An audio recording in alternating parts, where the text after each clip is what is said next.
Hey there, everybody. Welcome to Fresh Out the Podcast, number one podcast in the world to me. I'm the board game guru, game master extraordinaire, Jahananan. And I'm the professional media and movie mastermind, the Funhouse Drew Munhausen. And you know, Jahan, you to us for sure. Time magazine or Time.com just released a list of the top 100 podcasts of all time. Ooh, did we make it? And we were overlooked. I think What? it was a mistake. I'm gonna call the editors. I think it was a mistake. You know, you've got like Mark Maron's podcast and Amy Poehler's new podcast and Serial and all these. I'm like where's Fresh Out the podcast? No, It's not. It wasn't there. I that's think that somebody missed something. Somebody's gonna get fired. it's unacceptable. Agreed. Agreed. I mean, this is 156 episodes of just pure greatness. Yeah, you think people can just make 156 episodes of a podcast if it's not good? Of podcast perfection. We've never made an error. We've never said anything incorrect. True. Our opinions are perfect on everything. We have really and good everybody's opinions, always yeah. in agreement. So I don't understand what's happening here. You know, Travis Kelsey's podcast, Dax Shepard's podcast, Jahan and Drew's podcast. To me, it's all spoken in the same sentence. You know. To most people, I feel, but that's okay. As I said, it's episode 156 of Fresh Out the Podcast, and we've got a lot to kind of catch up on, especially because, you know, I touched on Superman on our last episode, and you have seen it since. We would have talked about it last week, but I had a conflict, and so we couldn't record last week. But then there's a big video game release that we really want to dig into. And on top of that, there's a couple news items I actually wanted to mention here. I know that we're not usually a news podcast, but because we talk so much about movies and TV and streaming, because that's how we watch a lot of things, I wanted to bring up the stuff about Trey Stone and Matt Parker, you know, the South Park creators, but also the late night with Stephen Colbert news that hit. I guess that was late last week. Yeah. And just because it's kind of the talk of the town as far as entertainment news goes, especially the late night cancellation Colbert show, which was the technically most watched or had the highest ratings of the late night talk shows. Been kind of long in discussion in the industry that the late night talk shows as we know them are dying. You know, these used to be just the peak of prime time. It's what everybody watched in the evenings. It's how you got your interviews with celebrities, how Yep. you could really tune into what they were promoting. And now, like, people just don't watch those. Like, when's the last time, Jahan, that you sat down and were like at, I guess it's at 10:30 our time, I think is when, like Jimmy Fallon typically starts or Kimmel or Colbert. Like, when's the last time you sat down and watched one of those live? It's been a If while, ever. man. It's been a while. I don't really do it anymore. I can't remember the last time. I grew up on that shit though. You know, I grew up watching those people. Conan. When Conan went off the air, it kind of, that kind of was it for me with late night. Because he's the man. But yeah, I've always loved Colbert. I've seen him live actually. I was in a taping of the Colbert Report in New York once upon a time. That's cool. Yeah, he's a really cool guy. My older brother met him once, and he said he's really nice. So I don't know. I'm rooting for him, but yeah, late night might be dying, and if that's what this was, that'd be fine. But most people agree that it is Paramount, right? Paramount, right? It's Paramount. Yes, it's Yeah. CBS, Paramount. Yeah, is that it's Paramount preemptively placating, our baby in chief, so that he won't stop a merger, and that's unacceptable. It's like the president of the United States shouldn't be able to get shows canceled, especially shows that are critical of him. And I mean, like that's straight up North Korea bullshit. Like that's crazy. But hey, a lot of people are being very vocal about it, which I appreciate. The entire late night community, they all came on his show, showed support. They're all talking about it. And Stephen Colbert told him to F off. So, live on air. It was fun. Yeah, and I haven't watched the newest episodes of Jon Stewart where I think things were addressed, but just talking about late night, I did watch live some of the like Jon Stewart's return to late night and kind of caught some of that stuff, but that's still I feel like different, like because I think of the late night talk shows as being kind of on the main network Yeah. TV nation, like your late night with Colbert, Tonight Show, Jimmy Fallon. You've got Kimmel's show, but then even the late shows, like you've got Seth Meyers and stuff like that. But of course, you've got some adjacent ones. You've got John Oliver's show, which is a streaming show that does pretty well, but it's not every night. It's not these late night shows used to be 5 nights a week. I think most of them scaled back to 4 nights a week. Oliver's show is one evening a week. Oliver show's with kind of my favorite. I love John Oliver's show too, and I do like watching. I don't always watch the Daily Show, but like whenever Jon Stewart is hosting it, are kind of the episodes I'll tune into, or if there's a big topic, I'm like, I want to hear his take. He's really good at breaking it down, yeah, and he doesn't give a shit. He'll say whatever, and I love him for it. There's kind of two sides to the story because, to your point, so I guess some of the data that's come out, and if you look on. There's kind of a prominent news source of the industry called Puck News, and Matt Bellany, who reports there, and on his podcast, he's kind of talked about this from his sources, much more educated about it than I am. So I'm just kind of paraphrasing some of the things he said. Sources are telling him basically how expensive it is to produce Colbert's show. Like they are rapidly losing money.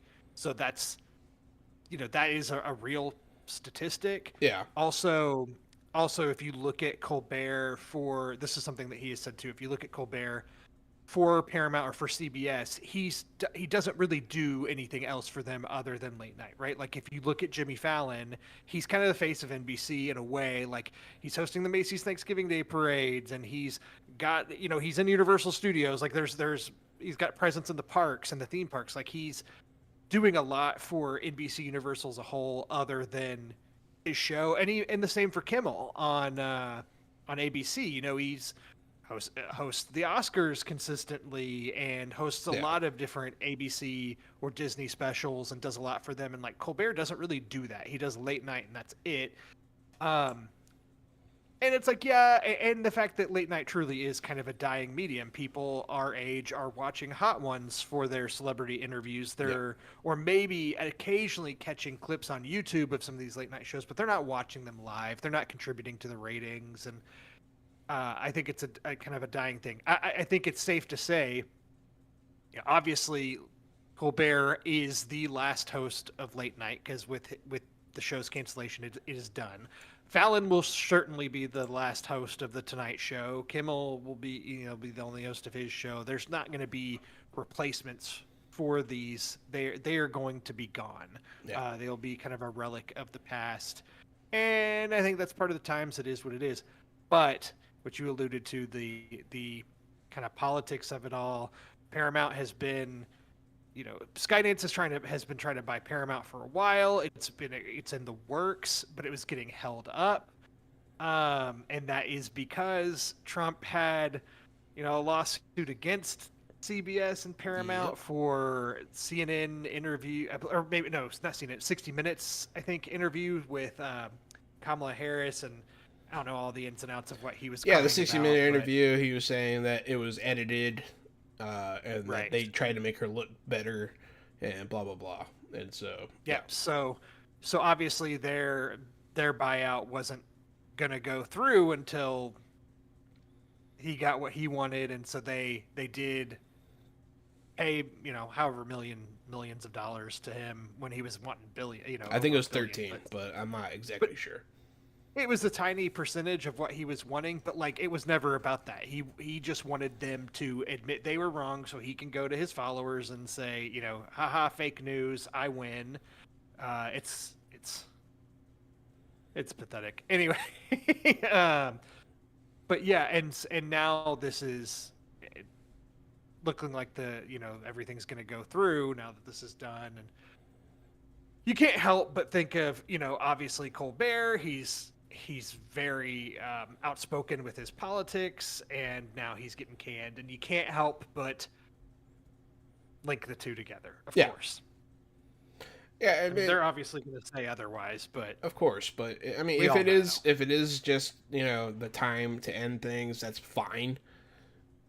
I just hope it's not something much darker and frightening, more frightening. Yeah. It's Yeah, and this is kind of a dotted line thing. What's interesting here is I realized in my notes I reversed their last names. Trey Parker and Matt Stone were oh, I thought you did you that know re- on purpose to be funny, actually. I, I did not. That was an unintentional mistake. Anyways, Trey Parker and Matt Stone. South Park was getting held up with some of the streaming rights and discussions, and this was not anything to do with Trump. This was to do with the Skydance stuff because Yeah. Skydance has to, even though they don't fully own Paramount yet, like they still have to be part of the discussions for these like renegotiations and things. And Trey Parker and Matt Stone, it looks like we're about to take like legal action. They had issued statements that like I think they even said like this merger is fucking up South Park and stuff. That it was what their statement had said. Luckily for fans of South Park, they got all that stuff resolved, and South Park is actually the premiere of the new season will air tonight. So actually, in like a few minutes as we're recording this live, so the new season will air as planned. But this dollar amount deal is insane.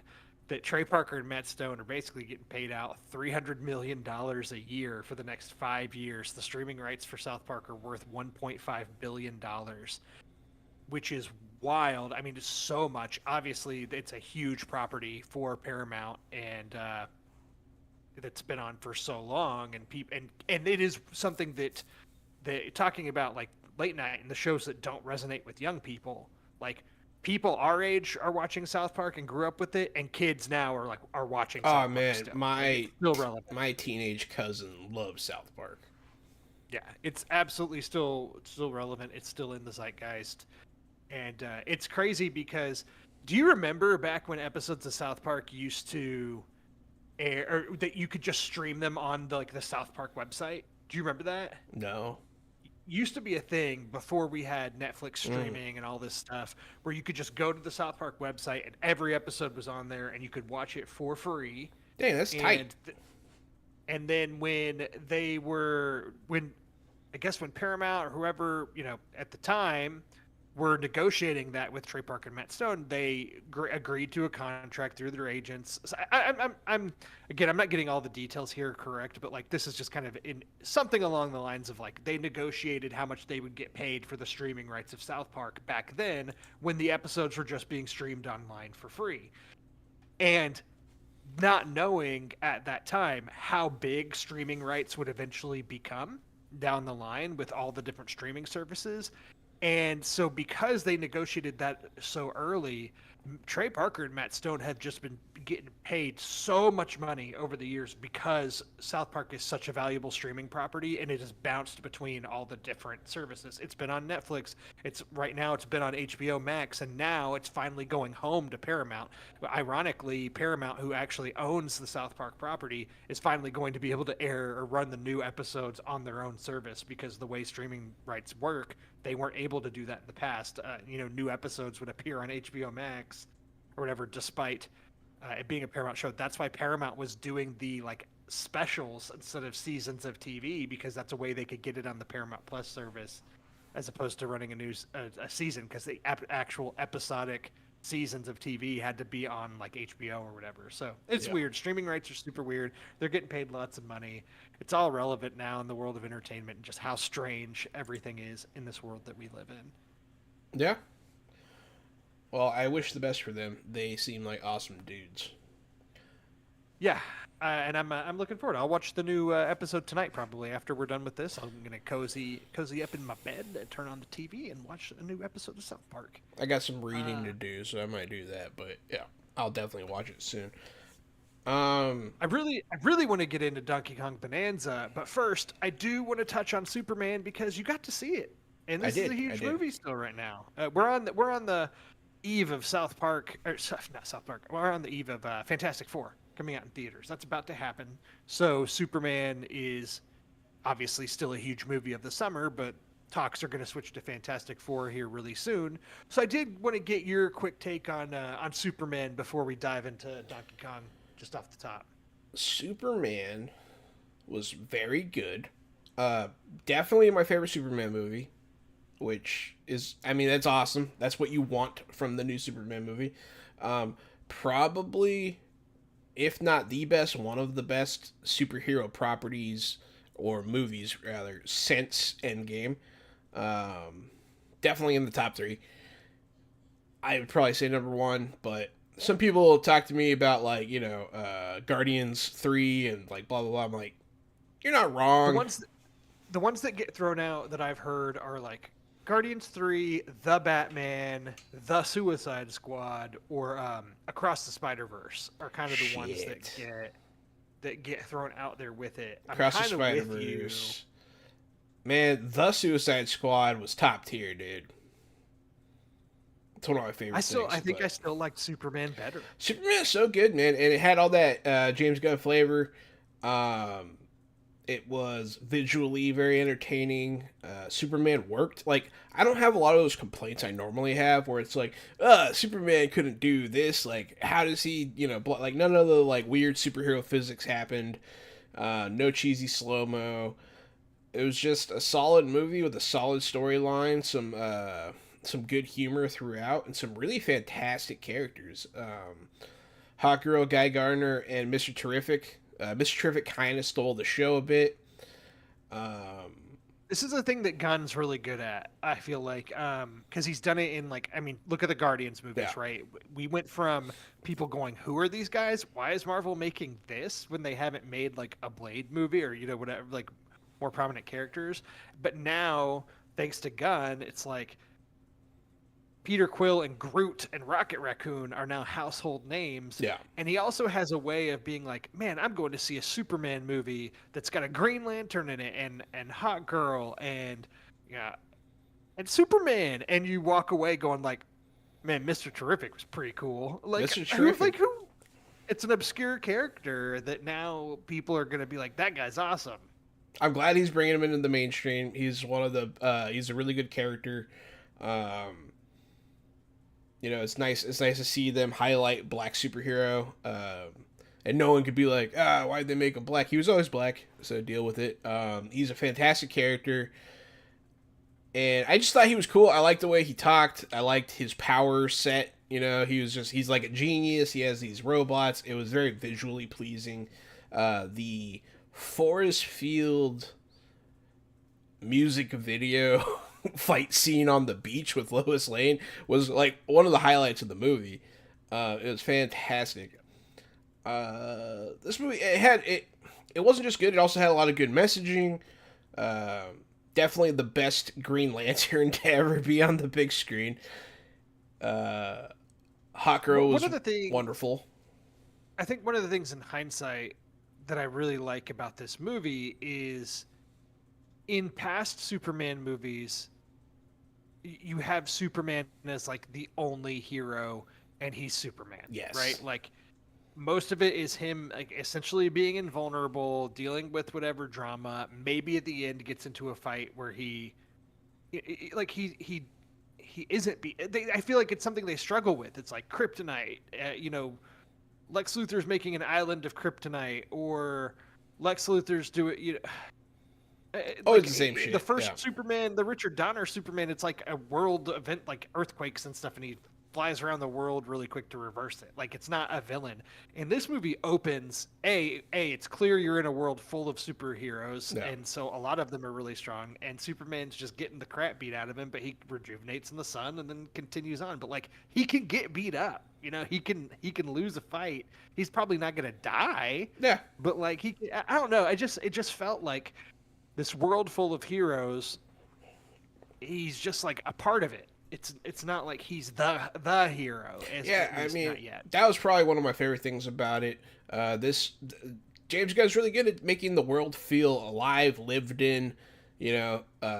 all these superheroes Your feel ensemble very cast, your ensemble cast play a part. yeah Like they're part of. They're really. They all have a role. yeah they weren't side characters. You know what I mean? It really was an ensemble, and that's awesome in a Superman movie because you don't need to just constantly highlight him. Everyone knows he's Superman. They opened up with him getting his ass beat. That's a bold move. Really liked it. But yeah, he did such a good job humanizing Superman, which is something that I feel really falls by the wayside a lot of the time in all of his writing and stuff. It's just it's what makes him cool, man. He is a human, you know, at his core, even though he's not really. But yeah, dude, I loved it. I love that there's some political messaging. I'm sure you're aware of. A certain dictator got dropped out of the sky. That was pretty cool. Um, I no notes. This is like a solid 8 to 9 out of 10 for me here. I'll go 8.5. I think that the Gunverse is definitely off to the perfect start. If he can keep Yeah. delivering this, yeah, it's all in. I also enjoy. He's already making good on promises, like characters that were voice acted are played by the character that voice acted them. Right. What's his name? Flag Senior was in this. Yep. Yep. Played by the same person that voices him in Creature Commandos, and it was pretty fire, man. Yeah. It's Frank Grillo who Yeah, voices him in the show. Played him here, and old boy Crossbones. yeah, exactly. And yeah, and the things it doesn't do. I'm trying to figure out how to word this without like directly addressing the spoilers in it, but like it does some things to address the future of this world, but not Yeah, like over the top. Not like, oh, we've got to set up this trail and get you excited for the next movie. Like the way they introduce things are clever and actually make you go like, oh, I'm excited to see more of that. yeah, Without being a direct like, you know, like trying to like be an in tease of like, oh, we're gonna end with this stinger. I don't know. I just enjoyed the yeah. way that they set everything up. He's not writing for his audience like we're idiots. Like he trusts us to, you know, be able to follow what he's doing instead of having to spoon feed us. And you know, it's nice. Yeah, I just feel like all the decisions that he made in the writing and adapting it for a modern audience and also knowing what Superman's been in the past on screen, I just feel like every decision was right. Like we didn't have to get full on origin. We like this is a slight spoiler, but you know there are some of the scenes that are released online, so you know people might know. So, but like slight spoiler for this movie, you know, like the movie starts off with Clark and Lois in a relationship, and Yeah, Lois knows that Clark is Superman. Like, and that's kind of a reveal in the movie, but when it happens, I'm like, oh, cool. So like we don't have to worry about the like, oh, will she notice that Clark and Superman look alike, or like worrying about the, you know, this. We don't have to worry as much about the secret identity as much because it's already a thing. So like I really enjoyed that, and just things like that immediately put you in a different space watching this movie compared to other Superman movies, and it just all worked for me. yeah. Everything. Everything's I thought it was established really fun. already. It's all Lex already hates Superman. You know, it's all it's all there already. We don't have to we we don't have to watch the thousandth origin story of Superman. You know, it's just it's there. You know who he is and enjoy. Yep. Yep. Absolutely. So, all right. Well, positive vibes all around for us for Superman. And I did want to address that before we get into our main discussion, which is a hotly anticipated video game, especially for us Switch 2 owners. Donkey Kong Bonanza did release last week. We've gotten to spend a little bit of time with it. And Jahan, how's your time with Donkey Kong Bonanza been? And like, let's talk in general, just about like, you know, we did our Switch 2 kind of review with Mario Kart and talked about the system. This is now, at least for me, getting me playing this system a lot more than I was before. Yeah. Curious, so like, kind of what's your take on not just the game, but just like utilizing your Switch 2 more? Yeah, I'm playing my Switch 2 a lot more. I'm using my Pro controller. I'm having a lot of fun. This game is exactly what the Switch 2 needed. Um, it is It's very fun, man. It's refreshing. It's familiar at the same time, uh, but it just has so many different things that have never been in a Donkey Kong game or a Mario game before. It's very fun, and so I've been enjoying my time with it quite a bit. Yeah, I agree. This is exactly my jam. And while I had played several hours of Mario Kart World, I said when we reviewed the system, like this system needed to launch with something else, like not to talk bad about Mario Kart, but like it's a mostly multiplayer game. I like playing it with my daughter or doing things like that. But like once I beat all the Grand Prix, I'm like, okay, I'm not gonna sit and like just race by myself all the time. I don't know. I just needed some sort of motivation with it. Um, I have been playing my Switch 2 a good amount, actually playing a lot of the emulators, Super Nintendo and things like that. So I've actually been utilizing it more than I was utilizing my Switch 1.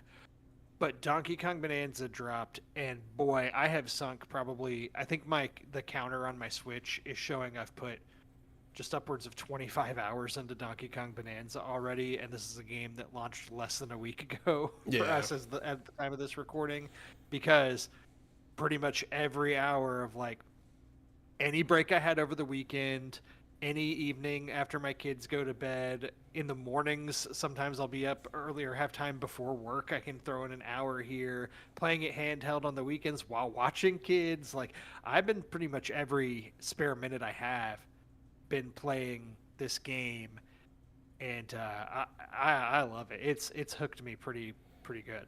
yeah, 100% same. I've been playing the crap out of it, really loving it. Um, yeah, so Donkey Kong Bonanza, made by the same team that made Mario Odyssey. Right. Um, how do you feel about it as a Donkey Kong game?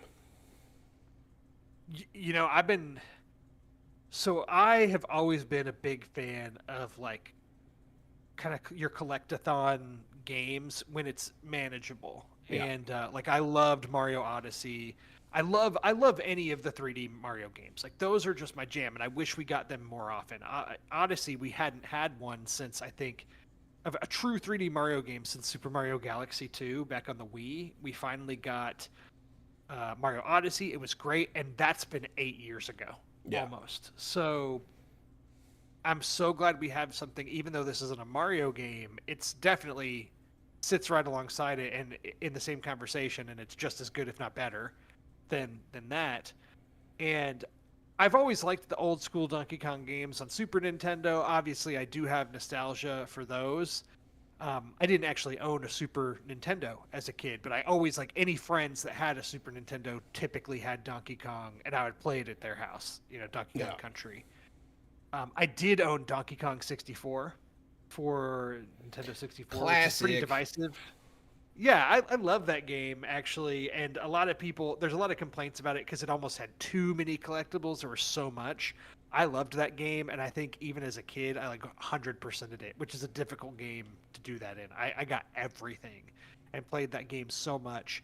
So there have been some great Donkey Kong releases since then. Tropical Freeze is kind of beloved by people on the Switch It's One. pretty It's solid. considered one of the best Donkey Kong games. But this, a 3D Donkey Kong game with a collectible element that's not. Actually, it kind of is overwhelming when you first start, but then once I kind of got into the groove of how the game operated, it just.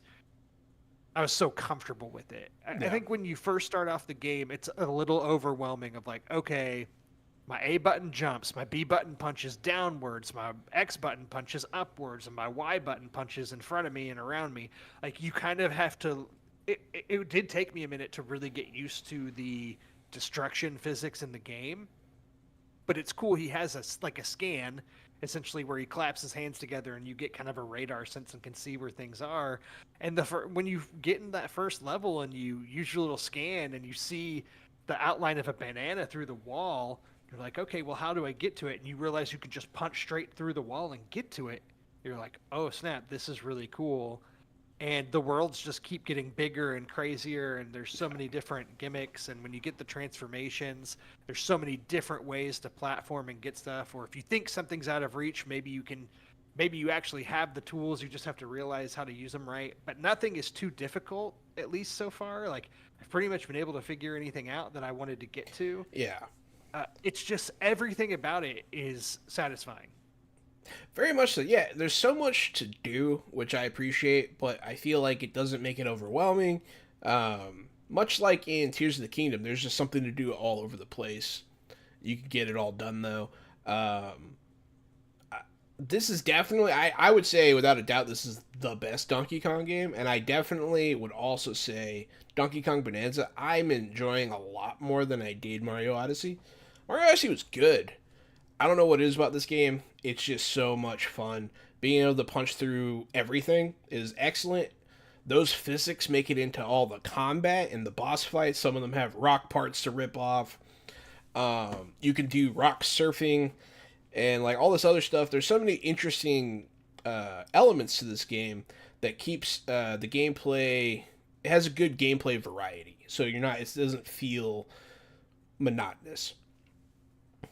Yeah, and the transition between worlds create different environments that are fun to explore, and like, yeah, it just, I, I don't know, I can't, I just can't say enough good things about it. I Yeah, yeah. I guess. mean, In it lost does words, kind of. like I It's don't even hard. know where to start. It's hard to explain. Like you really have to play it to understand. It's so. It's just fun. It makes me feel like a kid again. Um, the boss fights are inspired, man. Like I just fought the slug amalgamation creature, and that was crazy. That was awesome. That was a really. I didn't see it coming.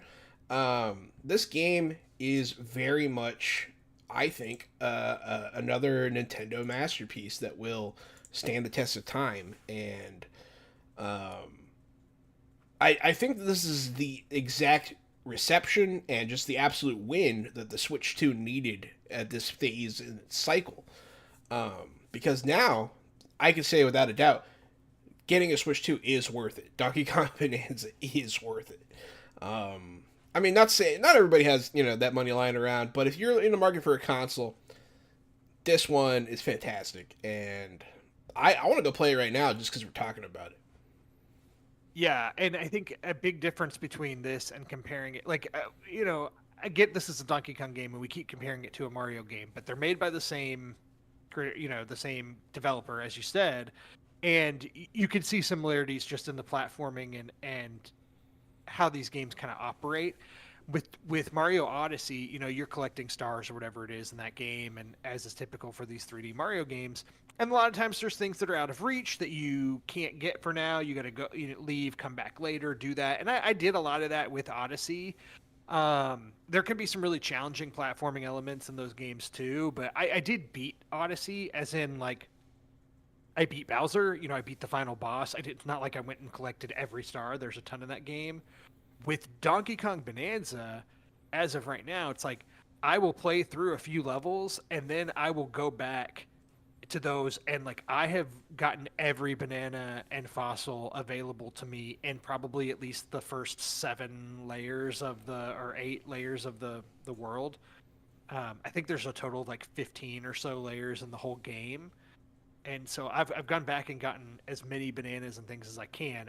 There are some that you cannot get until after you complete the game. They don't even show up in the list of collectibles until you beat the game. So I've seen, because I was wondering why, like, how come on this first map when I look at the list of bananas and my collectibles, like it's skipping numbers. You'll see like I have 1, 3, 4, whatever, but there's no space for 2. Apparently there are some that become available once you beat the game. I have not Okay. completed the main story of the game yet.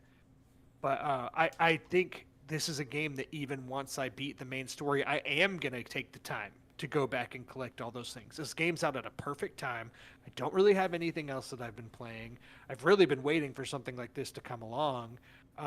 We've talked about how Claire Obscure Expedition 33 was kind of at the top of the list for best game of the year so far, personal game of the years. I can say pretty confidently for myself, Donkey Kong Bonanza is probably going to dethrone that.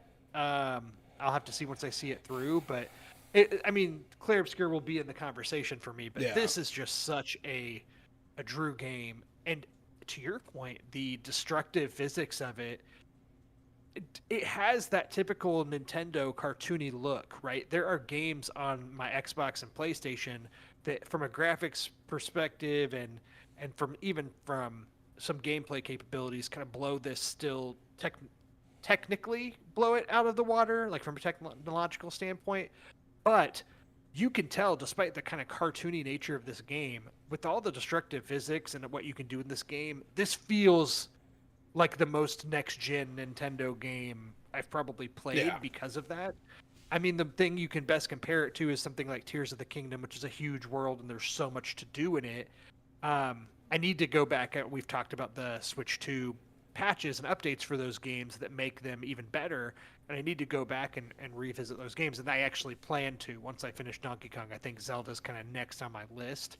But this is utilizing the tech in a great way. And I had seen some reviews and people having like frame rate dips and things like that when they're exploring. I've mostly played it docked, so I don't know if maybe that's more of a handheld issue. Maybe. I also played docked. Yeah. Yeah, and I haven't had any issues with it at all. This game has run flawlessly for me. I haven't had a single issue, no. Yeah, no. The other thing, I mean, this game, it's everything you expect from what we've talked about so far, but they also add some other things to this that are really unexpected for me. RPG elements. You can level up. You get skill points. Yeah, I meant to mention that. Yeah. You can unlock new abilities and stuff, and just power up and things, and that's really fun. You do it with bananas, and then the other thing is that I was unexpecting. Like, I knew you could change your clothes. I did not know that they provided bonus stats and stuff like that, like Right. an RPG, and that's so cool. I have a tie right now that makes a 10% chance anytime I punch into the ground that a treasure chest pops out, and it's like I find a lot of treasure chests, man. It's cool. And you get about more that, like, maybe apples, which is how you replenish your health. Like, you get a tie that if you wear that, like, apples replenish more health than they normally would, or your Bananza meter fills faster, which is how you transform into different forms. I still use that treasure chest one that you mentioned, just because a lot of the treasure chests that appear when you're punching through different surfaces hold maps that show you Yep. where fossils or things are on the map. Exactly. And I want all the fossils so that I can get all the different outfits. So it's the most I don't know, it's just super handy to be able to be like, if I don't have any more fossils on my map or I can't find any more, just go find a good patch of wall or an island or something and just start beating your way through it, destroying it all, and treasure chests start popping up left and right, and some of them will have maps and you can go get more of the fossils so you can get the different outfits you want. So I kind of love that like you never get held up of like, oh, I'm missing one more fossil. Where is it? Like, no, I don't run into that issue because I just plow my way through the map until I Yeah. find out where it is, and then I can go get it. So it's just nice to play the game and not be frustrated while playing it because you can't find that one last thing or whatever. Everything's pretty accessible to you. It's just Yeah. a matter of getting to it once you know where it is. Yeah, it feels like they did a lot of just quality of life improvement style things before the game even came out, and just like it's so easy to traverse. There's a lot of fast travel options between layers, between key areas. It's just they made it so you're not getting hung up. You're not having to like slog through tediousness in order to play this game, and that keeps it real fun. So Donkey Kong Bonanza, yeah, it's probably going to beat Clair Obscura for Game of the Year. I don't want it to because I really want an indie studio to win, but Understandable. Donkey Kong Bonanza is fire, and like It's I really just can't so hate fun. it. It's so fun. So fun. Yeah, and I'm further ahead in the game than you are, I believe. So Yes. I'm not going to spoil anything because I think part of the magic of the game is not knowing what the next. Once you finish a main level, which some of them are pretty big, and have multiple sub levels within it. Some of them you get to are shorter or kind of like work as bridge levels, but some of them maybe don't have as much to offer, but the gimmick within is just incredible. Like there's a magic to not knowing what the next world's going to be and just being like, oh my gosh, this is what's next, or this is I can't believe that they did this. Or, I had one recently that I was like, oh, this is really cool. Yeah.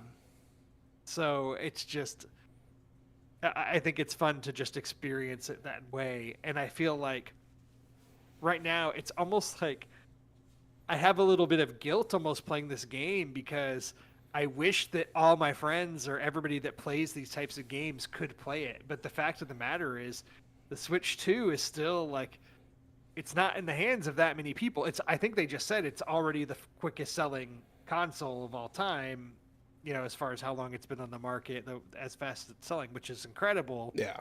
But still, only so many people have this console. It's not in the hands of every gamer yet. Not every Switch owner's upgraded it, and I'm like, man, I wish that more people could play this game. But this absolutely has justified my purchases of a Switch 2. Same. And I know that that's bold because I got the bundle with the Mario Kart, so I paid $500 for that. This is a $70 game. $570 is a lot to pay for a new console in one game, and I'm saying this one game justifies the purchase, but like, and not to mention I got a Pro controller too, which is however much that is. I'm the same boat, man. But the fact that I'm getting to play this game now, in kind of a lull where there's not much coming out, and I know that there's going to be more coming to the Switch 2 in the future. I am extremely optimistic for this console. There's rumors of a direct next month, and I am losing my mind waiting for it, man. I can't, because like this next direct, they're gonna talk about what's coming to the Switch 2 finally. You know what I mean? We've only speculated. No one knows. The console's out. We knew we were getting Mario Kart. We knew that Donkey Kong was coming 6 weeks later. We know that there's a few games that are getting both Switch 1 and Switch 2 releases on the horizon, like your Metroid Prime 4s, Pokemon Legends A to Z, or Z to A, whatever it is. They just had a Pokemon Presents this week, which showcased some more of that. But like, yeah, what's my next Switch 2 exclusive game that I'm gonna get? I think you're right. Like, I think that now that the console's out and Donkey Kong's out, they can be a little bit more transparent about what's coming in. Nintendo doesn't like to tease stuff too far in advance, but right now it's like we only know of a few things that are coming, and I need some release dates for some things. Even if it's like, I want to know when Metroid Prime 4 is coming out, because I'm excited to play that on my Switch 2. Yeah. I can't wait to use the mouse controls to play an FPS. I'm really excited. Yeah, it's going to be awesome. Ugh. So, we're Nintendo fanboys. Sorry, everybody. I hope you enjoyed us talking about the game you'll never get to play because you don't have a Switch 2. But don't apologize. We talk so much Xbox. We do. Typically. We do. That everybody should be happy we're talking Nintendo. That's fair. For once. Well, hey. That does it for the beginning of the episode there. Hey, fun fact. Well, the beginning of the episode was 3 main topics, and it's been like, I don't know how long we've been going for. 47 minutes. It's okay. The rest of it's not too long, but that was just the intro. Now the episode's really starting. Now it's starting. Circling back to late night briefly. I don't know if I've ever mentioned this before, but did you know that my dad was on the John Oliver show? I feel like you've told me this before. Tell me the story again. Yeah, tell me. We were watching the John Oliver show together, and they popped up with, there's segments that like are kind of like in the commercial space, like they for the transfer. It was now when news and Halloween mix or something like that, and there was my dad dressed up like a bunny rabbit being interviewed by some lady on TV, and we were like, what? Like, my dad was on John Oliver. It was awesome. That's awesome. I've had experience working in and with news media, and so I'm always entertained to watch Oliver and see like the reporters or whenever Houston broadcasts are featured on there. So that's awesome. That's hilarious. How did he even know? Was he watching the show? Me and my dad used to watch it together all the time. And then other people. So it was just by chance, like y'all just happened to be watching it, and then there he was on it. Someone might have warned us actually, because I think my cousin and aunt saw him. It was like, "Hey, we just saw you on TV," and so that. Yeah. But I think we would have watched it together anyways and been surprised. But yeah. That's hilarious. That's awesome. It's fun. My little Well, claim and to now, fame. and you officially brought the conversation full circle. So there we Full go. circle. Now let's break out of the circle and talk about fresh movies. Boo boo boo. Yeah, and I think fresh movies and fresh TV will be able to get through pretty fast Yeah. because none of this stuff is stuff I need to talk about extensively. But I did see the new 2025 revival slash Lega sequel. Slash. Yeah, that's good. That's good. Uh, of I Know What You Did Last Summer, and I don't know about you, Jahan. I Know What You Did Last Summer came out in 1997, Mm-hmm. the original one. I was only 8 years old, so Mm-hmm. like, no, I did not go see that in the theater. I definitely had an awareness of it then because I just Same. like, how can you not know that title? Like that title, I feel like the title it was so prominent when it came out, and then a year later they did I Still Know What You Did Last Summer, and this was kind of in the peak of Scream. Scream had come out in '96. Scream 2 was in '97, the same year as I Know What You Did Last Summer. So like we were getting these horror franchises were really big then. To this day have watched all the Scream movies, and I've always been a big Scream fan, but I was like, you know what? It's time for me to finally watch the original before I see this new one. So I watched the original, and I watched I Still Know What You Did Last Summer, and I'm definitely still a big Scream fan by comparison. Those movies were fine little slashers that reeked of the '90s era Yeah. that they were born into, but I enjoyed them as a slasher film for what it is. Ironically enough, I have back when it came out, I saw Scary Movie, which heavily spoofs Scream and I Know What You Did Last Summer. Like probably two of the biggest horror franchises that it pulls from for that parody movie. So like I was familiar with a lot of iconography and some of the things from I Know What You Did Last Summer through Scary Movie. Like obviously the hook weapon and Jennifer Love Hewitt's classic "What are you waiting for, huh?" as she's yelling in the street, yelling to the killer. That's a very memorable scene from that movie that is parodied in Scary Movie as well. So like I was familiar with it. Those movies are fine. I was not super impressed. I watched the new Legacy sequel that does feature the return of Jennifer Love Hewitt and Freddie Prinze Jr. along with a cast of five main kids, that are the main characters. This one is just such. I Know What You Did Last Summer is such a specific premise, right? Like teens riding in a car, accidentally hit a guy with a car. Don't tell anyone about it. Keep this hush hush. A year later, people start dying. I Know What You Did Last Summer, and it's a matter of like, it's kind of becomes a convoluted mystery from there of like who they hit with the car and what happened to them. It's a lot, and like basically that exact same scenario is recreated in the exact same town with new kids, and it's like, oh, now we've got to bring back these people who've experienced this before. It's like all of it is a huge leap just to begin with. If Yeah, you're it's willing not. to like, It's not really like a curse or any like I don't know. It's not like it's just so, like a hit and run and vengeance. right, Like that's not. That's so weird. right. It's not So like a weird. serial killer that anybody can just don the mask and start killing under that guise. Like it's not. That's not what this is. So it's very silly, but I still found things to enjoy about it. But overall, I was like, it's kind of meh. Um, it's okay. But anyways, so that's I Know What You Did Last Summer. Barely watchable garbage. Gotcha. Yeah, sure.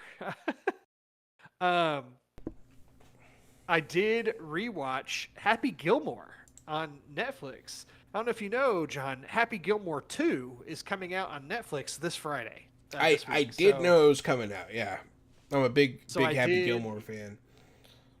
You are or you're not? I Sorry, am. It's probably my favorite Adam Sandler movie.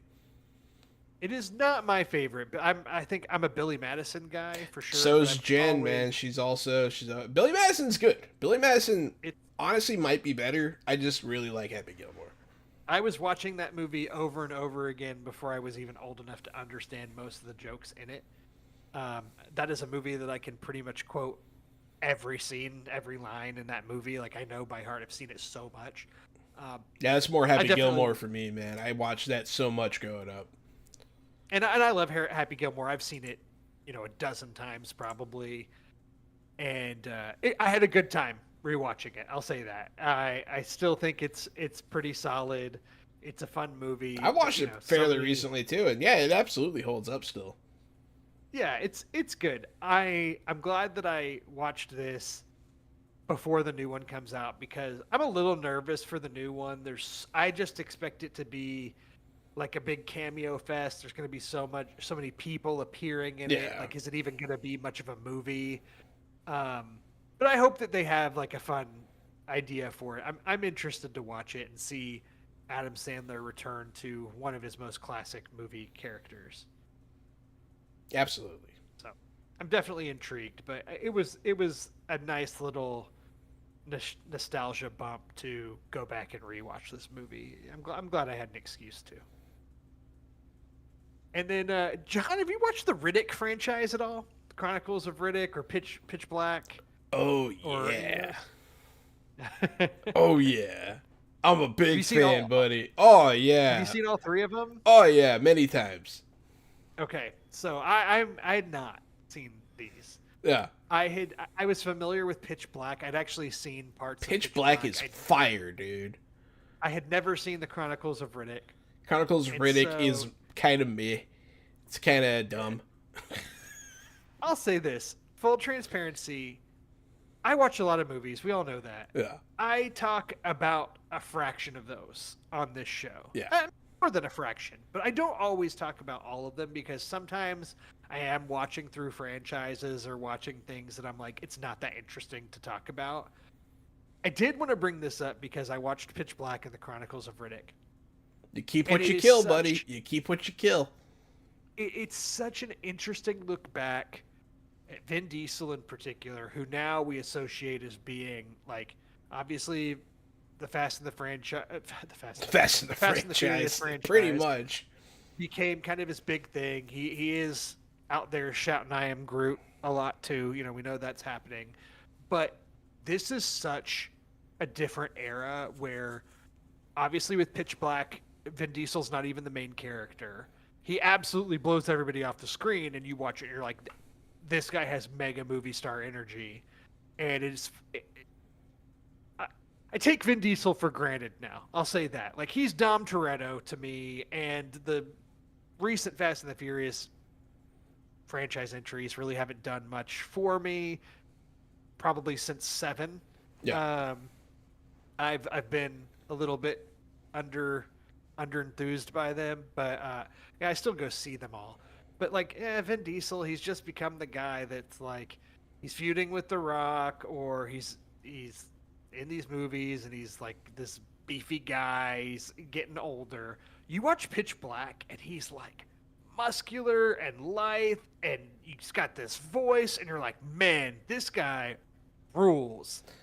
And so you understand why coming out of Pitch Black, how this guy kind of became a movie star. If you look at somebody put it in this perspective, and like if you look at the run that he was in Saving Private Ryan, then did The Iron Giant, mm. then did Pitch Black, then did The Fast and the Furious. Like that, those were like 4 years back to back to back to back, and it's kind of a wild run. And so with the Chronicles of Riddick, then moving on to that one, which takes the Riddick character from Pitch Black and creates all this crazy lore around him, and probably goes too far, and it bills itself as like this huge special effects spectacle and all this stuff.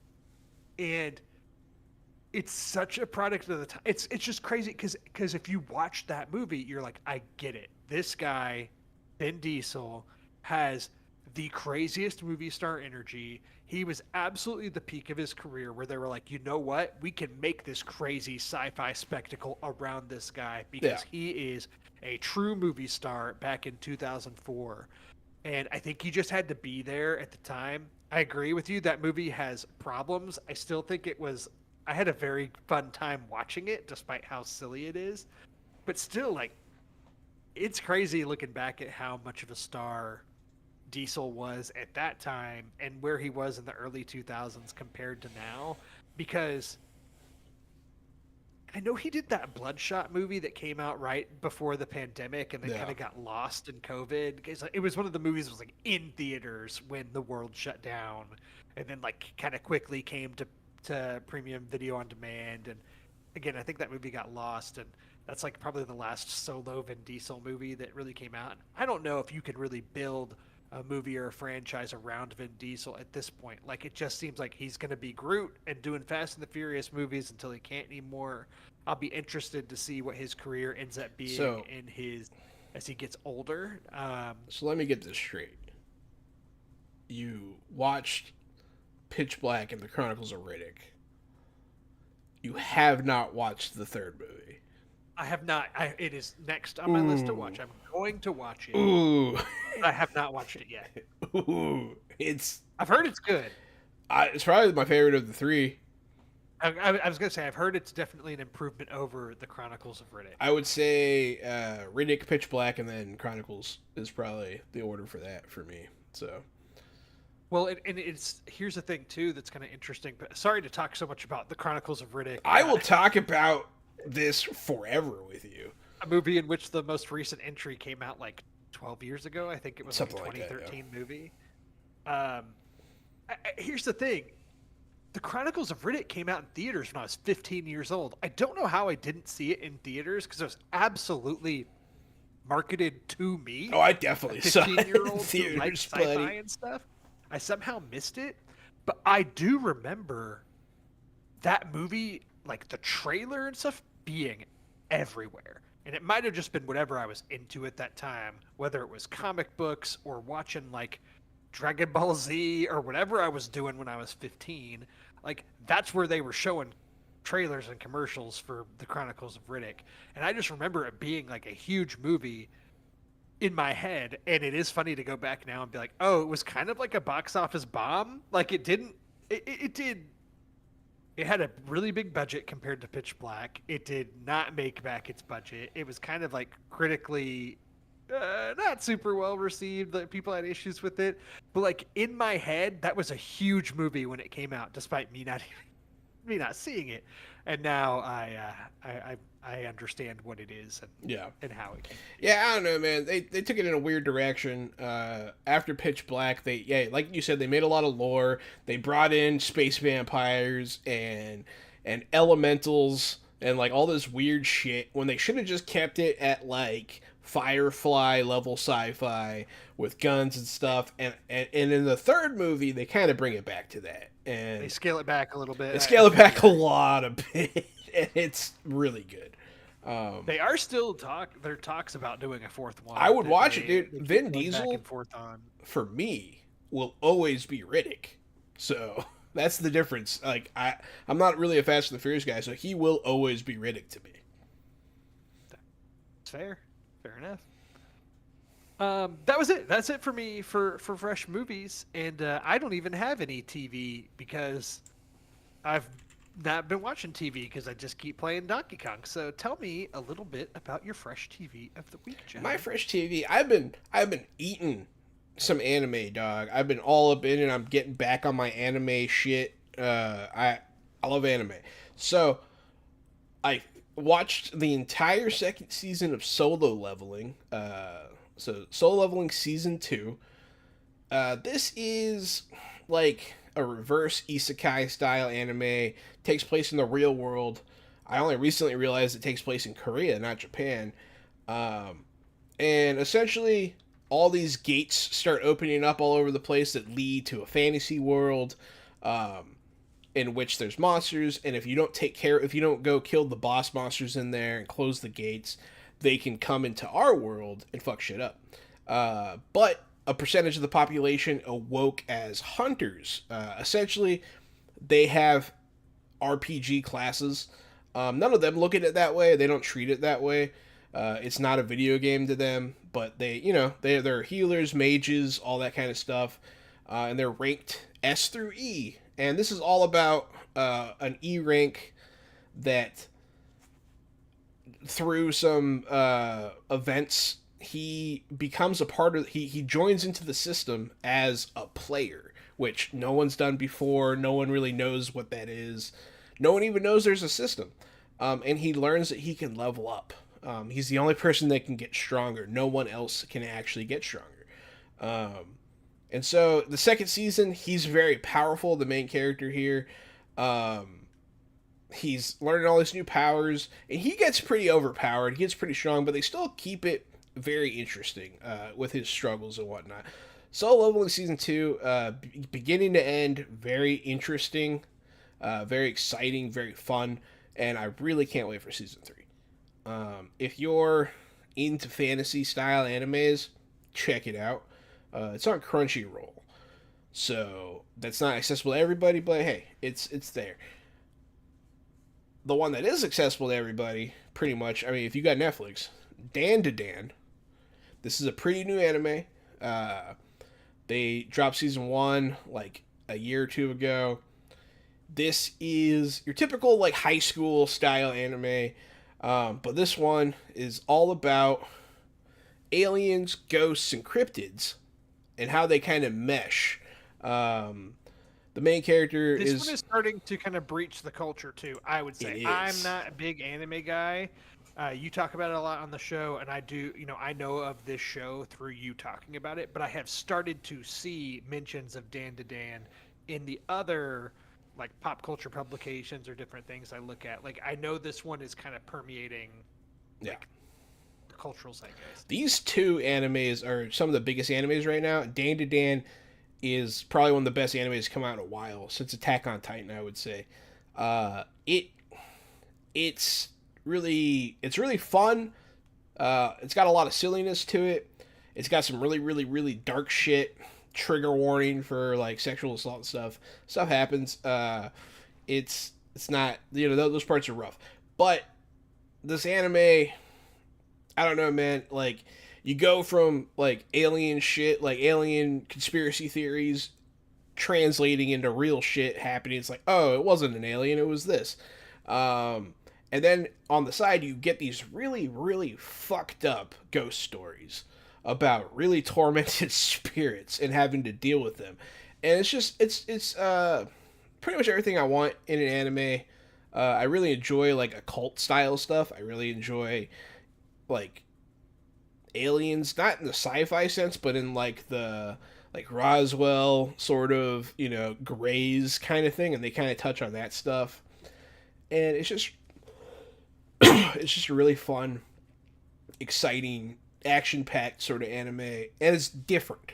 It's very different from everything out there. There's so many of these shows that are coming out like, oh, I got reincarnated as a fairy princess, and now but I can appraise people's magic items, and it, you know, I don't know. They get ridiculous these days. But Dan to Dan is a breath of fresh air in the space. So those are the two I would say best animes currently running. For me, probably not. I mean, I'm sure that there's someone that could be like, oh, what about Dr. Stone or whatever. But Is My Hero Academia still popular? I feel like that was a big one. My Hero Academia is really good, and I was really hooked on it for a while. I kind of fell off. It just kind of, I don't. It didn't. It stopped doing it for me. Maybe I should get back into it. I don't know, but that one is a solid. It's a really interesting time. Yeah. I mean, Japanese superheroes is just a cool concept. Demon Slayer is also one I see all the time. Or Demon they Slayer is release very like, good. movies that will randomly do really well in theaters, and I'm like, what is this? Demon Slayer is very good. Honestly, I feel like it starts really good, and then it kind of gets dumb for me a little bit. But it's still a good anime. I think it animes itself too hard in the end, but the start. I like it when they start off because it's like it's really fucked up and dark, and that's my sweet spot for anime. But then I feel like it just gets kind of silly. I don't know. You know, this is like a tangent, but not Japanese anime, but Chinese animation. Mm-hmm. Have you heard of Neja 2? Does that have any meaning for you? I don't think so. I mean, I know that there's some Chinese animations going on right now that are really big. How you spell that? It's Ne space ZHA and then two. So this movie is Oh yeah, technically I've seen trailers for this. it is the highest grossing movie of 2025. Yeah. It has grossed over $2 billion. Um, but like all of that in China. Mm-hmm. If you remember when we were in like the late 2010s, especially leading up to like in game and all those like pre-COVID, so many movies, U.S. American movies, were reaching $1 billion at the box office. Like we were getting a ton within a year span, several years together. Right? We would get a lot, and a lot of that was due to the Chinese box office helping out Yeah. these American-made movies to the point where a lot of American blockbusters were like doing things to almost pander to Chinese audiences to basically help get distribution there and increase the box office. That's less of a thing now because basically, I think there's probably a more eloquent way to say this, but essentially, the Chinese learned how to make movies now from America, and they're like, okay, we don't need your movies anymore, and so not every American movie is getting released there, and Yeah. now they've created they did their own big animated blockbuster that they made for the equivalent of $80 million, and it's grossed over $2 billion. Like It's this is quite an the Avatar. turnaround. This is like one of the highest grossing movies of all time that has barely even been released in the US. It did get a brief release here. It played in some theaters. I almost went and saw it um, with just like a subtitled version. Crazily enough, A24 acquired the US distribution rights to Neja 2. They're re releasing it in theaters in August. They did an English dub of the movie that features Michelle Yeoh. Is Okay. one of the voice actresses in it, and so this is getting another release in the U.S. in August.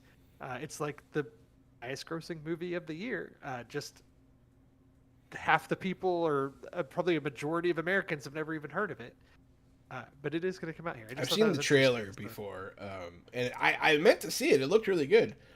Yeah, Yeah, it looks fine. The animation's good. It looks like kind of has the look of like a subpar, not subpar. That's probably being too mean, but like like a mid Pixar movie, yeah, like an Elio, but like a Chinese style, and um, yeah, but it's yeah. huge Chinese there, so I'm box kind of office be interested. bumping, man. I don't know if you know this, but a lot of people live in China. Yeah. I mean, I have heard of it. I've heard of China. Okay. I know it's over there somewhere. Yeah. Oh yeah, absolutely. It's just like it's. I mean, I don't think, especially not now, the way that the American box office is, especially in a post-pandemic world, and how theater going has just plummeted dramatically. I don't think it would ever be possible for a movie to make this much money solely within the U.S. Like it just that I Oh don't think no, that it can never happen. no, no. They have so many more people than we do. I mean, I understand that. I understand that too. It's just like I mean, that's just so much money It's so much money. Yeah, $2 billion is crazy, dude. for people going to see a movie. That has to be. I mean, obviously there's a huge population, but that has to be people seeing this multiple times and so on. I probably sound like an idiot speaking about it, but all that to say, like I do have like a weird, like kind of a strange curiosity about it because of how big this movie technically is from a box office standpoint. That I Me feel like too. once I'm it really gets interested released in here in August, what they think is awesome in China. yeah, Because like I'm I gonna know have to go that check they this hated out. Star Wars over there, and like Right. it's interesting. I don't know. Like they have They do love the Avatar movies. they have completely different tastes than us, and it's just really interesting. And I would love to see what they're putting out there. There's a poster out now for Avatar Fire and Ash. I don't know if you've seen it. Nope. It kind of shows one of the fire Navi, just a face up close. I'm ready. I'm ready for that one. Bring me Avatar 3. I'm looking. Oh, yep, I see him. Yep, it's pretty cool. Yeah. Yep. Well, hey man, all that leaves now is our fresh picks of the week. I'll let you go first. I mean, this is a given. Do I even have to say it? Do I It's even have to say obviously. it? It's I Donkey mean, Kong clearly it's Donkey Kong Bonanza. Bonanza. Absolutely, Donkey Kong Bonanza is fire. Everyone should play it. And if you don't have a Switch too, I'm sorry. Yeah, yeah, exactly. Yeah, I'm sorry. Luckily, though, this game is going to be there It's for gonna be there. forever on that console, No and rush.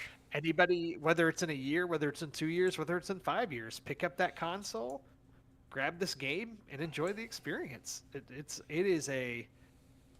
Is it a 10 out of 10 game, John? It might be for me. I know IGN gave it a 10 out of 10. I'm too early to give it a perfect score. Like a game has to stick the landing.